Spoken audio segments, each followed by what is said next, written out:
Assalamualaikum warahmatullahi wabarakatuh.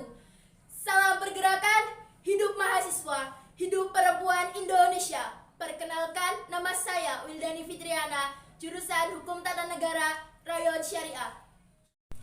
125 tahun yang lalu, ada wanita bangsawan yang memperjuangkan hak-hak wanita. Berkat semangat dan tekadnya, kita wanita bisa mengepakkan sayap pada saat ini. R.A. Kartini memperjuangkan kesetaraan wanita karena pada zaman itu kaum Hawa seringkali tidak dianggap. Mereka pun tidak punya hak untuk memilih, tidak punya hak untuk menempuh pendidikan. Sekarang wanita sudah mendapatkan sedikit hak-haknya atas bantuan dari beberapa tokoh seperti Kartini. Namun hal tersebut tidak menjadikan kita, para wanita, sepenuhnya mendapatkan hak. Masih banyak di antara kita yang tidak mendapatkan haknya. Hal itu terjadi karena banyak beberapa oknum yang masih berpikiran kuno. Seringkali wanita ditempatkan dalam pekerjaan domestik ataupun sebagai sampingan hingga dilekatkan sebagai atribut seks.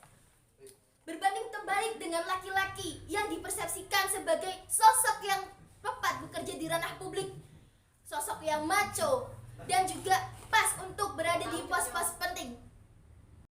Namun, kita juga sering menemukan wanita yang mayoritas bekerja di sektor informal dan juga wanita seringkali digaji lebih rendah dari laki-laki, padahal kemampuannya setara dengan kemampuan laki-laki.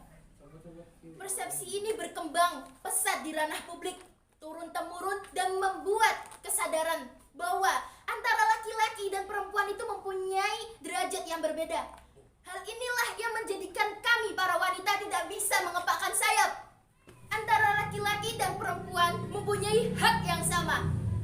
Jangan ukur dengan kata gender. Selagi dia mampu, selagi dia bisa, antara laki-laki ataupun perempuan, mereka berhak untuk mendapatkan hak itu. Kita sudah hidup di era modern. Pemikiran kita berbeda jauh dengan pemikiran orang kuno. Jadi jangan mau diperbudak oleh paradigma buruk. Namun mengapa masih banyak kita lihat para penindas hak wanita seperti menjadikan wanita barang pelunas hutang ataupun membatasi gerak lingkup wanita dengan berkata wanita tidak patut berkarir. Juga sering kita lihat banyak orang tua yang mengatakan tidak perlu berpendidikan tinggi karena wanita itu hanya cocok bekerja di dapur. Wanita hanya cocok mengurus keluarga, wanita hanya cocok mengurus anak. Itu adalah pemikiran yang salah. Kita harus mengganti pemikiran tersebut. Tingkat pelecehan seksual terhadap wanita sangatlah tinggi. Tingkat kekerasan kepada wanita juga tak kalah tinggi, membuat kita para wanita merasa tidak aman, ingin menyampaikan pendapat takut, ingin keluar malam takut, ingin bermimpi saja kita takut. Tindak pelecehan terhadap wanita kian ramai diperbincangkan. Tidak hanya pelaku, terdapat stigma dengan santai menyampaikan alibi-alibi yang menyudutkan korban, hingga membuat korban jadi takut untuk menyampaikan keadilan. Sangat tidak adil ketika korban menjadi yang tersalahkan. Dia ganjen sih jadi dilecehin. Dia keluar malam jadi dia dilecehkan. Makanya jadi orang jangan banyak tingkah. Itu yang seringkali diucapkan oleh oknum-oknum yang tidak berperasaan. Stop blaming the victim. Stop salahkan korban. Stop membuat korban menjadi pihak yang tersudutkan. Karena korban tidak pernah salah. Korban tidak akan pernah salah. Yang salah adalah pelaku. Yang harus disudutkan adalah pelaku.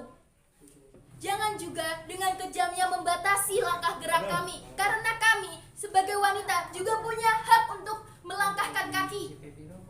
Ayolah, ubah cara pikir kalian. Ubahlah cara pandangan kalian terhadap kami para wanita. Karena ini sudah zaman modern, bukan lagi zaman kuno. Kami juga ingin hidup dengan nyaman. Kami juga ingin hidup dengan nyaman. Jadi, tolong ubahlah pemikiran kalian. Ubahlah cara pandang kalian terhadap kami. Saya tekankan lagi, tolong ubahlah cara pikir kalian terhadap kami. Karena kami wanita juga harus diberikan hak untuk mengepakkan sayap. Tidak hanya laki-laki, perempuan juga mempunyai hak. Tanamkan ke diri kalian gender netral. Beri kesempatan laki-laki dan perempuan. Karena kalian semua punya peranan penting. Kalian punya hak masing-masing. kesetaraan gender juga sangat penting di bidang ekonomi. Karena suatu negara bisa dilihat maju atau tidaknya dengan cara melihat antara laki-laki dan perempuan mempunyai kesetaraan atau tidak. Jadi, teruntuk kalian, para wanita yang ada di Indonesia, saya katakan jangan takut untuk melangkah. Jangan takut untuk memulai hal baru, karena kalian punya hak, kalian punya kesempatan. Jadi saya mohon jangan sia-siakan. Salam pergerakan, hidup mahasiswa, hidup perempuan Indonesia. Wassalamualaikum warahmatullahi wabarakatuh.